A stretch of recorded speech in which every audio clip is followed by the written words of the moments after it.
ನ್ಯೂಸ್ವರೆಗೆ ಮತ್ತೆ ಸ್ವಾಗತ.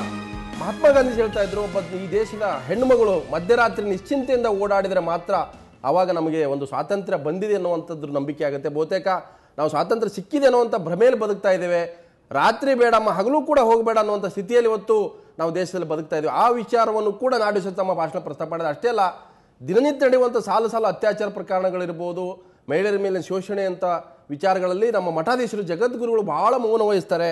ಸೊ ಯಾಕೆ ಅನ್ನುವಂಥ ಪ್ರಶ್ನೆಯನ್ನು ಕೂಡ ನಾಡಿಸು ತಮ್ಮ ಭಾಷಣದಲ್ಲಿ ಅದನ್ನು ಪ್ರಸ್ತಾಪ ಮಾಡಿದರೆ. ಅಷ್ಟೇ ಅಲ್ಲ, ಅವರು ಹೇಳ್ತಾರೆ, ನಮ್ಮ ಹೆಣ್ಣು ವಿವಿಧ ಬಗೆಯ ಕಿರುಕುಳಕ್ಕೆ ಒಳಗಾದವಳು, ಆಧುನಿಕತೆ ಅವಳ ಶತಮಾನಗಳ ಸಂಕೋಲೆಯಿಂದ ಹೊರತಂದಿದೆ ಅಂತ ನಾನು ನಂಬಿದ್ದೆ. ಆದರೆ ಆಕೆ ಇನ್ನೊಂದು ಬಗೆಯ ಶಾಪಕ್ಕೆ ಒಳಗಾಗಿರೋದು ನಿಜಕ್ಕೂ ವಿಷಾದದ ಸಂಗತಿ. ದಿನನಿತ್ಯ ನಡೆಯುತ್ತಿರುವ ಸಾಲು ಸಾಲು ಅತ್ಯಾಚಾರಗಳು ಕೂಡ ನಮ್ಮ ಸರ್ಕಾರದ ಕಣ್ಣನ್ನು ತೆರೆಸೋದಿಲ್ಲ. ನಮ್ಮ ಸ್ವಾಮಿ ಜಗದ್ಗುರುಗಳು ಇದರಿಂದ ವಿಚಲಿತರಾಗಿಲ್ಲ. ಎಸ್ ಆಶಾದೇವರೇ, ಈ ವಿಚಾರ ಕೂಡ ಬಹಳ ಗಂಭೀರವಾಗಿರುತ್ತೆ. ನಿರ್ಭಯ ಪ್ರಕರಣ ಆದ ಮೇಲೆ ಭಾರತದಾದ್ಯಂತ ಇದು ಎಲ್ಲ ವರ್ಗಗಳಲ್ಲೂ ಎಲ್ಲ ಸಮುದಾಯಗಳು ಕೂಡ ಚರ್ಚೆ ಆಗಿದೆ. ಇವತ್ತು ಮಹಿಳೆಯರ ಮೇಲೆ ನಡೆಯುವಂಥ ಅತ್ಯಾಚಾರಗಳು ದಿನನಿತ್ಯ. ಮೊದಲು ಮಹಿಳೆಯರನ್ನ ರಾತ್ರಿ ಹೋಗಬೇಡಿ ಅಂತ ಹೇಳ್ತಿದ್ರು ಮನೆಯಲ್ಲಿ ಜನ, ಇವತ್ತು ಹಗಲು ಕೂಡ ಹೋಗಬೇಡಿ ಅನ್ನುವಂಥ ಪರಿಸ್ಥಿತಿ ಇದೆ. ಸೊ ಈ ವಿಚಾರದಲ್ಲೂ ಕೂಡ ನಮ್ಮ ಸ್ವಾಮೀಜಿಗಳು, ನಮ್ಮ ಧಾರ್ಮಿಕ ಮುಖಂಡರು, ಅವರ ಮಠಾಧೀಶರು ಇವತ್ತು ಯಾರು ಕೂಡ ಇದ್ರ ಬಗ್ಗೆ ಮಾತಾಡೋದಿಲ್ಲ. ಇದೊಂದು ವಿಲಕ್ಷಣವಾದ ಬೆಳವಣಿಗೆ ಅನಿಸುತ್ತೆ ನನಗೆ. ಅಂದರೆ ಯಾವ ಆಧುನಿಕತೆ ಅಥವಾ ಬೇರೆ ಬೇರೆ ಬಗೆಯ ಆರ್ಥಿಕ ಸ್ವಾತಂತ್ರ್ಯ ಇರ್ಬೋದು, ಉದ್ಯೋಗ ಇರ್ಬೋದು, ವಿದ್ಯಾಭ್ಯಾಸ, ಇವೆಲ್ಲ ಅವಳನ್ನು ಬಿಡುಗಡೆಯ ದಾರಿಗಳು ಅಂತ ತಿಳ್ಕೊಂಡಿದ್ವು. ಅವು ಬಿಡುಗಡೆಯ ದಾರಿಗಳೆಲ್ಲ ಅವು ಒಂದು ರೀತಿಯಲ್ಲಿ ಛದ್ಮವೇಷ ಅನ್ನೋದು ನಮಗೆ ಗೊತ್ತಾಗ್ತಾ ಇದೆ. ಅದೇ ಹೊತ್ತಿನಲ್ಲಿ ಹೆಣ್ಣಿನ ಆತ್ಮವಿಶ್ವಾಸ ಹೆಚ್ಚಾಗ್ತಿದೆ ಅನ್ನೋದು ನಿಜ. ಅವಳನ್ನು ಕುರಿತ ಅವಳ ನಂಬಿಕೆ ಹೆಚ್ಚಾಗ್ತಿದೆ ಅನ್ನೋದು ನಿಜ. ಈ ವಿಲಕ್ಷಣವಾದ ಪರಿಸ್ಥಿತಿನಲ್ಲಿ ನಾವು ಇದ್ದೀವಿ. ನೀವು ಮಠಾಧೀಶರ ಬಗ್ಗೆ ಹೇಳಿದ್ರಿ, ಧರ್ಮ ಅಥವಾ ಧಾರ್ಮಿಕ ವ್ಯವಸ್ಥೆ ಮತ್ತು ಪ್ರಭುತ್ವ ಯಾವತ್ತೂ ಹೆಣ್ಣಿನ ಪರವಾಗಿರಲಿಲ್ಲ. ಅದರಿಂದ ಇವತ್ತದನ್ನು ನಿರೀಕ್ಷೆ ಮಾಡೋ ಸ್ಥಿತಿನಲ್ಲಿ ಹೆಣ್ಣು ನಿರೀಕ್ಷೆ ಮಾಡಬೇಕಾಗಿಲ್ಲ. ಗಾಂಧೀಜಿಗಳ ಹಾಗೆ ಸ್ವಾತಂತ್ರ್ಯ ಅನ್ನುವಂಥ ಭ್ರಮೆಯಲ್ಲಿ ನಾವು ಬದುಕ್ತಾ ಇದ್ದೀವಿ ಈಗಲೂ ಕೂಡ. ಅದೊಂದು ನಿರಂತರವಾದ ಭ್ರಮೆಯಾಗೆ ನನಗೆ ಕಾಣಿಸುತ್ತೆ. ಮತ್ತೆ ಯಾವ ಬಿಡುಗಡೆಯ ಬಗ್ಗೆ ನೀವು ಮಾತಾಡ್ತಿದ್ದೀರೋ ಅದು ಯಾರೋ ಕೊಟ್ಟು ಪಡಿಬೇಕಾದ್ದಲ್ಲ. ಹೆಣ್ಣು ತನಗೆ ಬೇಕಾಗಿ ಅವಳು ಪಡಿಬೇಕಾದ್ದು ಅನ್ನುವ ಸ್ಥಿತಿನಲ್ಲಿ ಅವಳು ಇರೋವಾಗ ಧರ್ಮ ಅದನ್ನು ಅವಳಿಗೆ ಕೊಡಬಹುದು ಅನ್ನುವ ಸುಳ್ಳು ಭ್ರಮೆ ನಾವು ಯಾರು ಇಟ್ಕೋಬೇಕು. ನಾಡಿಸೋಜರನ್ನ ಕೇಳ್ತೀನಿ ಸರ್, ತಾವು ಹೇಳ್ತಾ ಇದ್ರಿ ಇವತ್ತು ಧಾರ್ಮಿಕ ಮುಖಂಡರು ಮಠಾಧೀಶರು ಕೂಡ ಇದ್ರ ಬಗ್ಗೆ ಮಾತಾಡೋದಿಲ್ಲ. ಸಾಲು ಸಾಲು ಅತ್ಯಾಚಾರ ಪ್ರಕರಣ ನಡೀತಾ ಇದಾವೆ. ಎಲ್ ಬಸವರಾಜರು ಕೂಡ ಚಿತ್ರದುರ್ಗ ಸಮ್ಮೇಳನದಲ್ಲಿ ಹೇಳಿದರು, ಧಾರ್ಮಿಕ ಮುಖಂಡರು ಏನಕ್ಕೆ ತಲೆ ಕೆಡಿಸ್ಕೊಳ್ತಾರೆ ಅಂದ್ರೆ ಅವ್ರ ಶಿಕ್ಷಣ ಸಂಸ್ಥೆಗಳು, ಅವರು ಪ್ರತಿನಿಧಿಸುವಂತ ಧರ್ಮದ ವಿಚಾರಗಳು, ಆಚಾರ ವಿಚಾರಗಳ ಬಗ್ಗೆ ಮಾತ್ರ, ಮತ್ತೆ ಕೆಲವಷ್ಟು ಕಂದಾಚಾರಗಳ ಬಗ್ಗೆ ತಲೆ ಕೆಡಿಸ್ಕೊಳ್ತಾರೆ, ಹೊರತಾಗಿ ಈ ರೀತಿಯ ಸಮಸ್ಯೆಗಳಿಗೆ ಪ್ರತಿಕ್ರಿಯಿಸುವುದಿಲ್ಲ. ಹೌದು, ನನ್ನ ಭಾಷಣದಲ್ಲಿ ನಾನು ಉಲ್ಲೇಖ ಮಾಡಿದ್ದೇನೆ. ಹಲೋ, ಮಾತಾಡಿ ಸರ್. ನನ್ನ ಭಾಷಣದಲ್ಲಿ ಹೌದು, ನಾನೊಂದು ಉಲ್ಲೇಖವನ್ನು ಮಾಡಿದ್ದೇನೆ. ಹೆಣ್ಣು ಅತ್ಯಾಚಾರ ಮಾಡಲಿಕ್ಕೆ ಬಂದವನನ್ನ ಅಯ್ಯ ಅಣ್ಣ ಅಂತ ಕರೆದ್ರೆ ಆ ಅತ್ಯಾಚಾರ ಮಾಡುವವನು ದೂರ ಹೋಗ್ತಾರೆ ಅನ್ನೋ ಮಾತನ್ನು ಒಬ್ಬ ಧಾರ್ಮಿಕ ಗುರುಗಳು ಹೇಳಿದ್ದನ್ನು ನಾನು ಉಲ್ಲೇಖ ಮಾಡಿದ್ದೇನೆ.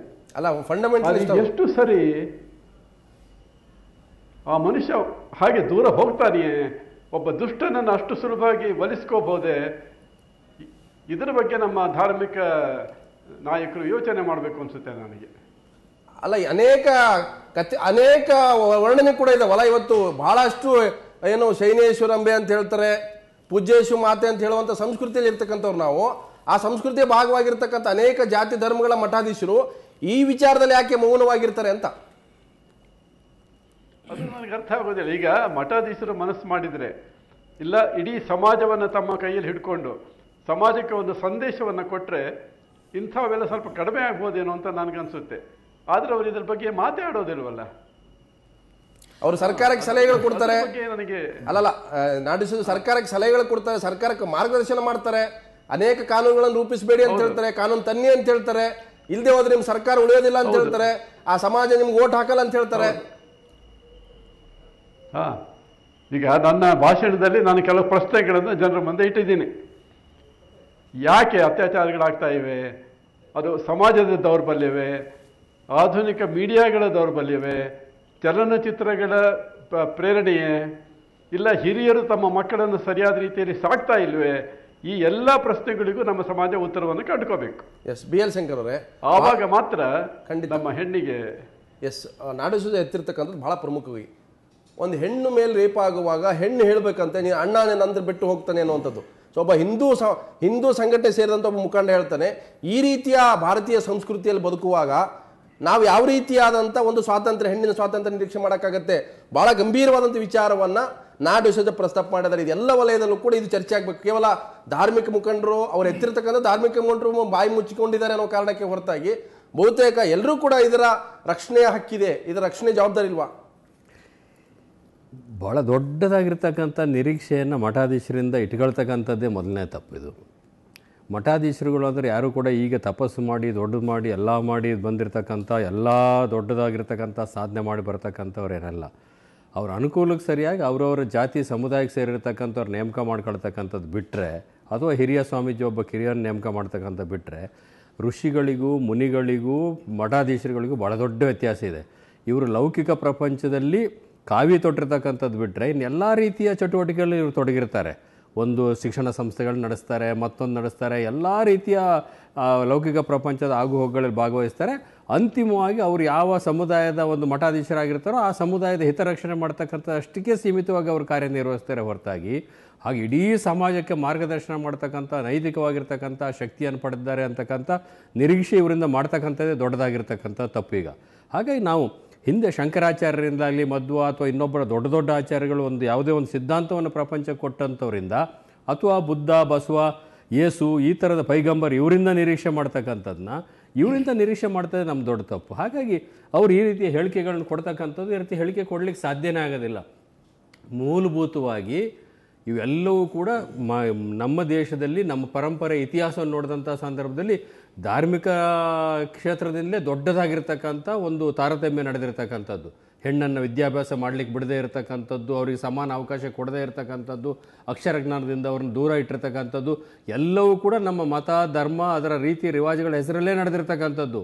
ಅದಾದ ನಂತರ ಸುಧಾರಣೆಗಳು ಬುದ್ಧ ಬಂದೋ, ಮತ್ತೊಬ್ಬ ಬಂದೋ, ಮಹಾವೀರ ಬಂದೋ, ಬಸವ ಬಂದೋ, ಗಾಂಧಿ ಬಂದರು, ಅಥವಾ ಲೋಹಿಯಾ ಬಂದರು, ಅಥವಾ ಇನ್ಯಾರೋ ಅಂಬೇಡ್ಕರ್ ಬಂದರು, ಇವರು ಬಂದ ನಂತರ ಸುಧಾರಣೆಗಳಾಗಿರ್ತಕ್ಕ ಪ್ರಾರಂಭ ಆಗಿರ್ತಕ್ಕ ಬಿಟ್ರೆ ಧಾರ್ಮಿಕ ಕ್ಷೇತ್ರದಲ್ಲಿ ಕೆಲವು ವಿವೇಕಾನಂದನಂಥವ್ರು ಅಥವಾ ರಾಮಕೃಷ್ಣ ಪರಮಹಂಸನವರು ಇಂಥವರಿಂದ ನಾವೇನಾದ್ರು ನಿರೀಕ್ಷೆ ಮಾಡ್ಬೋದೇ ಹೊರತಾಗಿ ಈಗಿನ ಮಠಾಧೀಶರಿಂದ ಇವನ್ನೆಲ್ಲ ನಿರೀಕ್ಷೆ ಮಾಡಲಿಕ್ಕೆ ಸಾಧ್ಯನೇ ಇಲ್ಲ. ನಿರೀಕ್ಷೆ ಮಾಡೋದು ತಪ್ಪು ಅಂತ ನನಗೆ ಡಿಸೋಜ ಅವರ ಮಾತು ಯಾಕೆ ಮುಖ್ಯ ಅನ್ಸುತ್ತೆ ಅಂದರೆ, ಮೂಲತಃ ಮೃದುಭಾಷಿ ಡಿಸೋಜ ಅವರು ಇದುವರೆಗೂ ಎಲ್ಲೂ ಧ್ವನಿ ಎತ್ತರಿಸಿ ಕೂಗಾಟ ಮಾಡಿದವರಲ್ಲ, ಗದರಿಸಿದವರಲ್ಲ. ಅದೇ ಆ ಸಾತ್ವಿಕ ಸಿಟ್ಟಿಗೆ ಅಟ್ಲೀಸ್ಟ್ ನಮ್ಮ ಮಠಾಧೀಶರು ಈಗಲಾದ್ರೂ ಸ್ಪಂದಿಸಬೇಕು ಅಂತ ನಮ್ಮ ಮಠಾಧೀಶರುಗಳು, ನಮ್ಮ ರಾಜಕೀಯ ನಾಯಕರುಗಳು, ನಮ್ಮ ಸಮಾಜದ ಮುಂದಾಳತ್ವ ವಹಿಸಿದೀವಿ ಅಂತ ತಮಗೆ ತಾವೇ ಆ ಪಾತ್ರವನ್ನು ಆರೋಪಿಸಿಕೊಂಡವರು ಎಲ್ಲರೂ ಎಷ್ಟು ಸಂವೇದನೆ ಕಳ್ಕೊಂಡಿದ್ದಾರೆ. ನೀವು ಭ್ರಷ್ಟಾಚಾರದ ಬಗ್ಗೆ ಒಂದು ಇಡೀ ದಿನ ಕಾರ್ಯಕ್ರಮ ಮಾಡಿ ಯಾರ್ಯಾರ ಮಂತ್ರಿ ಬಗ್ಗೆ, ಆ ಮಂತ್ರಿ ತುಟಿಪಿಟಿಕ್ ಅನ್ನೋದಿಲ್ಲ, ಆರಾಮಾಗಿ ವಿಧಾನಸೌಧದಲ್ಲಿ ಕೂತ್ಕೊಂಡಿರ್ತಾರೆ. ಅದೇ ಥರ ಮಠಾಧೀಶರುಗಳು ಕೂಡ ಇವತ್ತು ಕೂತ್ಕೊಂಡಿದ್ದಾರಲ್ಲ, ದಯವಿಟ್ಟು ಬಾಯಿ ಬಿಡಿ, ಮಾತಾಡಿ ಅಂತೇಳಿ ಡಿಸೋಜ ಅವ್ರು ಹೇಳಿದರೆ ಅಟ್ಲೀಸ್ಟ್ ಅದಕ್ಕೆ ಪ್ರತಿಸ್ಪಂದನೆ ಸಿಕ್ಕಿಬಿಟ್ರೆ we have done our job ಅಂತ ಅನ್ಕೋ. ನಮ್ಮ ಜೊತೆ ಬಿಜೆಪಿ ಹಿರಿಯ ನಾಯಕರು ವಿಧಾನ ಪರಿಷತ್ ಅಶ್ವತ್ಥ ನಾರಾಯಣ ಕೊಡಿದ್ದಾರೆ. ಅಶ್ವತ್ಥ ನಾರಾಯಣ ನಾಡು ವಿಸರ್ಜ ಭಾಷಣದಲ್ಲಿ ಅನೇಕ ಜ್ವಲಂತ ಸಮಸ್ಯೆಗಳಿಗೆ ಅವರು ಪ್ರತಿಕ್ರಿಯಿಸಿದ್ದಾರೆ, ಅದನ್ನು ಸ್ಪಷ್ಟವಾಗಿ ಹೇಳಿದ್ದಾರೆ. ಅವರು ಸಾತ್ವಿಕ ಸಿಟ್ಟನ್ನು ಪ್ರದರ್ಶನ ಮಾಡಿದ್ದಾರೆ. ಅದು ಎಲ್ಲ ವರ್ಗಗಳಿಗೂ, ಆಳುವ ವರ್ಗ ಇರ್ಬೋದು, ನಮ್ಮನ್ನು ಆಳಿಸಿಕೊಳ್ಳುವಂಥ ಬೇರೆ ಬೇರೆ ವರ್ಗಗಳು ಎಲ್ಲರೂ ಕೂಡ ಒಂದು ಇಡಿಯಾಗಿ ಹೇಳಿದ್ದಾರೆ. ಸೊ ಇವತ್ತು ಹೆಣ್ಣನ್ನು ಯಾವ ರೀತಿ ಶೋಷಣೆ ಆಗುತ್ತೆ, ಅತ್ಯಾಚಾರ ಆಗುತ್ತೆ, ಅದೇ ರೀತಿಯಾಗಿ ಇವತ್ತು ಪ್ರಮುಖವಾಗಿ ಇವತ್ತು ಕೊಡುಗೈದಾನಿಯ ರೀತಿ ಸರ್ಕಾರಗಳು ಕೊಡುವಂಥ ಭಾಗ್ಯದ ಯೋಜನೆಗಳಿರ್ಬೋದು, ನಿಮ್ಮ ಸರ್ಕಾರದಲ್ಲಿರ್ಬೋದು, ಈ ಸರ್ಕಾರದಲ್ಲಿರ್ಬೋದು, ಈ ರೀತಿ ಒಂದು ಜನವರ್ಗವನ್ನೇ ಒಂದು ರೀತಿ ಸ್ವಾವಲಂಬಿಯಾಗಿ ಇರ್ಲಿಕ್ಕೆ ಬಿಡದೇ ಇರತಕ್ಕಂಥ ಪರಿಸ್ಥಿತಿ ನಿರ್ಮಾಣ ಮಾಡ್ತಾ ಇದ್ವಿ. ಸರ್, ಒಂದು ಈ ಸಾಹಿತ್ಯ ಸಮ್ಮೇಳನದಲ್ಲಿ ಅಧ್ಯಕ್ಷರಿಗೆ ನನಗೆ ತಿಳಿದಾಗ ಅವರು ಯಾವತ್ತೂ ಪ್ರಚಾರಕ್ಕೆ ಬಂದು ಅಂತವರಲ್ಲ, ಹೆಚ್ಚಿಗೆ ಮಾತಾಡ್ದು ಅಂತಾರಲ್ಲ, ಒಂದು ಮಲೆನಾಡಿನ ಪ್ರದೇಶದಲ್ಲಿ ಕುಂತು ಸಾಹಿತ್ಯವನ್ನು ಕೊಟ್ಟಂಥ ಒಬ್ಬ ಸಾತ್ವಿಕ ಕವಿಗಳವರು. ಇವತ್ತು ಅವ್ರು ಮಾತಾಡಿರ್ತಕ್ಕಂಥ ತುಂಬ ಇವತ್ತಿನ ಪರಿಸ್ಥಿತಿಗೆ ಪ್ರಸ್ತುತ. ಜೊತೆಯಲ್ಲಿ ಅವ್ರಿಗೆ ಮಾತಾಡೋಕ್ಕಿನ್ನೂ ಅವಕಾಶ ಕೊಡಬೇಕಾಯ್ತು. ಎಲ್ಲೋ ಒಂದು ಕಡೆ ಅವ್ರು ಭಾಷಣ ಮಾಡ್ತಾ ಇರೋ ಸಂದರ್ಭದಲ್ಲಿ ಚೀಟಿ ಕಳಿಸಿ ಬೇಗನೆ ಮುಗಿಸಿ ಅನ್ನತಕ್ಕಂಥದ್ದೊಂದು ಅವ್ರಿಗೂ ಕಿರಿಕಿರಿಯನ್ನು ಮಾಡಿದ್ದಾರೆ. ಸರ್, ಈಗ ವಿಶೇಷವಾಗಿ ಮಹಿಳೆಯರ ಬಗ್ಗೆ ಅವರು ಉಲ್ಲೇಖ ಮಾಡಿರ್ತಕ್ಕಂಥದ್ದು ಭಾಳ ಪ್ರಸ್ತುತ ಇವತ್ತಿನ ವಿಚಾರಕ್ಕೆ.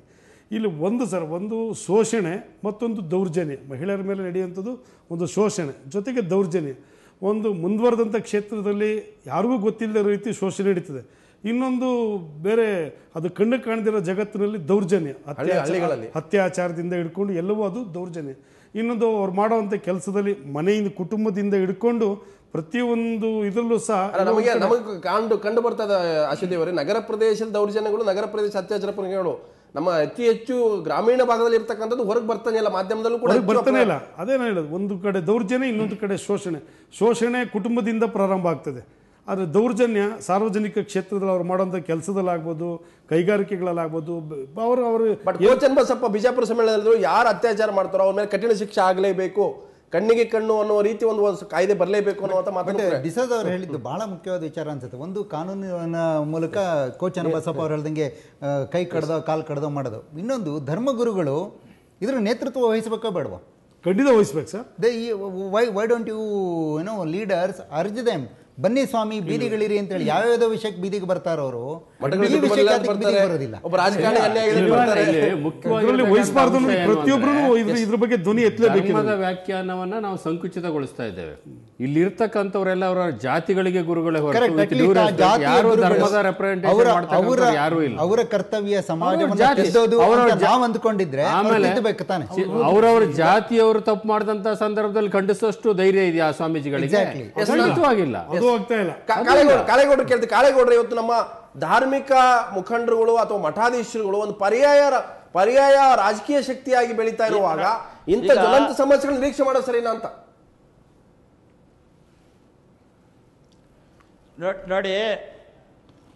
ನೋಡಿ, ಭಾರತದ ಇತಿಹಾಸದಲ್ಲಿ, ಜಗತ್ತಿನ ಇತಿಹಾಸದಲ್ಲಿ ರಾಜ ಮತ್ತು ಪುರೋಹಿತರು ಜನತೆಯ ಶತ್ರುಗಳು ಯಾವಾಗ್ಲೂ. ಜಾತಿ, ವರ್ಗ ಮತ್ತು ಲಿಂಗಭೇದ ನೀತಿಯನ್ನು ಉಳಿಸ್ಕೊಂಡು ಬರಲಿಕ್ಕೇನೆ ಅವರು ಪ್ರಯತ್ನ ಪಟ್ಟಿದ್ದಾರೆ. ಯಾಕೆ ಅಂತಂದರೆ ಮೊದಲಿಂದಲೂ ಅಷ್ಟೇ ಈ ಅರಮನೆ ಗುರುಮನೆಗಳು ಜನತೆಯ ಶತ್ರುಗಳಾಗೇ ಬಂದಿವೆ ಮೊದಲಿಂದನೂ ಕೂಡ. ಜನಸಾಮಾನ್ಯರ ಹಿತ ರಕ್ಷಣೆ ಮಾಡೋದು ಕಡಿಮೆ.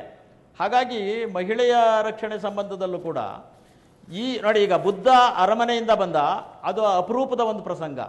ಬಸವಣ್ಣ ಗುರುಮನೆಯಿಂದ ಬಂದ, ಅದನ್ನು ಬಿಟ್ಟರೆ ಉಳಿದು ಎಲ್ಲರೂ ಕೂಡ ತಮ್ಮ ಸ್ವಾರ್ಥಕ್ಕಾಗಿ ಒಂದು ಸಮಾಜದ ಸಾಮಾನ್ಯ ಜನಗಳನ್ನು, ಮಹಿಳೆಯರನ್ನು, ಬಡವರನ್ನು ಬಳಸ್ಕೊಂಡು ದೌರ್ಜನ್ಯ ನಡೆಸಿರೋದು, ದೌರ್ಜನ್ಯಕ್ಕೆ ಪೂರಕವಾಗಿರೋದೇ ಇತಿಹಾಸದ ಭಾಗ ಆಗಿದೆ. ಯಾವ ಧರ್ಮಗುರುಗಳು ಕೂಡ ಒಂದು ಕಾಲಕ್ಕೆ ಸಹಗಮನವನ್ನು ಒಪ್ಕೊಳ್ತಿದ್ರು.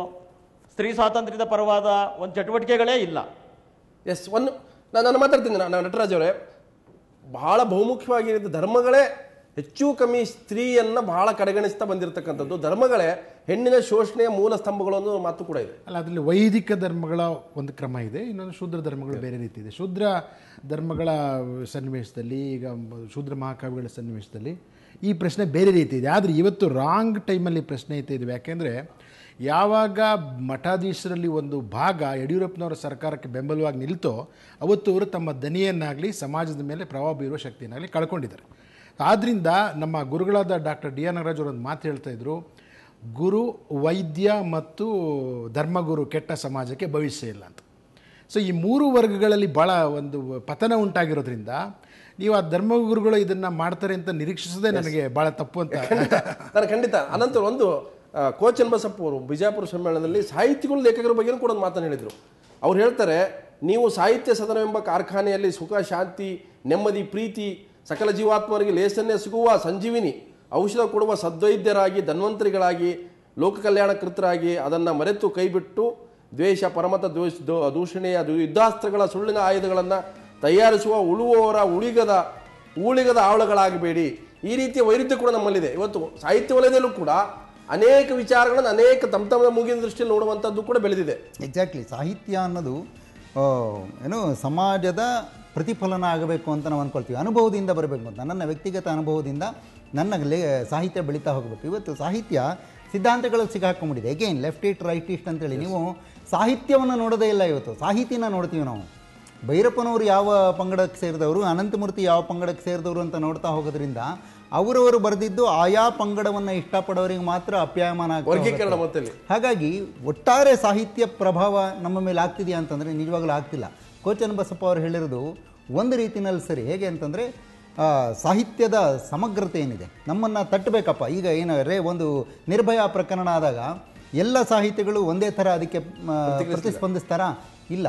ಪ್ರತಿಸ್ಪಂದಿಸಿದಾಗ ಬಹುಶಃ ನಮಗೆ ಎಲ್ಲೋ ಒಂದು ಕಡೆ ಒಂದು ಹೊಸ ಹೊಳವು ಸಿಗಬಹುದು, ನಾವು ತಿರುಗಬಹುದು. ಖಂಡಿತ. ನಾಡು ಸೋಜರ ಮುಂದಿನ ಒಂದು ಅಂಶ ಕೂಡ ನಾನು ನೋಡ್ತೀನಿ ಬ್ರೇಕ್ ಆದ್ಮೇಲೆ. ಅಲ್ಲಿ ಪ್ರಮುಖವಾಗಿ ಅವರು ಪಶ್ಚಿಮ ಘಟ್ಟದ ಕಸ್ತೂರಿ ರಂಗನ ವರದಿಯ ವಿಚಾರದ ಬಗ್ಗೆ ಪ್ರಸ್ತಾಪ ಮಾಡಿದ್ರೆ, ಅಷ್ಟೇ ಅಲ್ಲ ಇವತ್ತು ಅವರ ಹೇಳಿಕೆ ಬಗ್ಗೆ ಕೂಡ ಅಲ್ಲಿ ಬಿಜೆಪಿ ಪ್ರತಿಭಟನೆ ಕೂಡ ಮಾಡಿದೆ. ಬಹುತೇಕ ಅವರ ಆ ಅಭಿಪ್ರಾಯವನ್ನು ಕೂಡ ದಮನಿಸುವ ಒಂದು ಪ್ರಯತ್ನ ಆಗಿದೆ. ಬಹುತೇಕ ಅದಕ್ಕೆ ಪ್ರತಿಯಾಗಿ ಅವರು ಹೇಳಿಕೆ ಕೊಡಬಹುದಿತ್ತು, ಪ್ರತಿಯಾದಂಥ ಅಭಿಪ್ರಾಯ ವ್ಯಕ್ತಪಡಿಸಬಹುದು. ಅದ್ರ ಬಗ್ಗೆ ಕೂಡ ಚರ್ಚೆ ಮಾಡ್ತೀನಿ. ಅದಕ್ಕಿಂತ ಒಂದು ಬ್ರೇಕ್.